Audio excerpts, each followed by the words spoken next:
Kwa anasema Sheikh Fauzan hafidhahullah kuhusu makafiri ambao wanamiliki dunia, mali, akasema mahma wanamiliki mali na dunia mnayoiona, fahum wa in kanu ahla khibratin fil mukhtaraat wa sanaat fahum juhalun, hata kama utakuwa watu wako na experience katika kutengeneza vitu, wanapandisha ndege, wanapandisha helikopta, wanakuletea simu ya kadha, wanakuletea hiki, wanakuletea hiki, fahum juhalun, hao ni wajinga. Hapa sio ndio mtazamo wa kidini.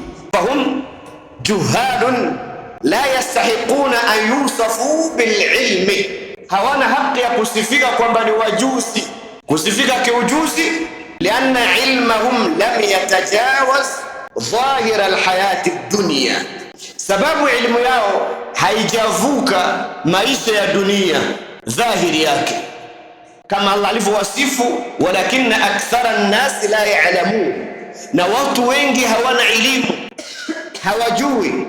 Ya'lamuna dhahiran min alhayati dunya, wanajua tu haya maisha ya dunia ya dhahir.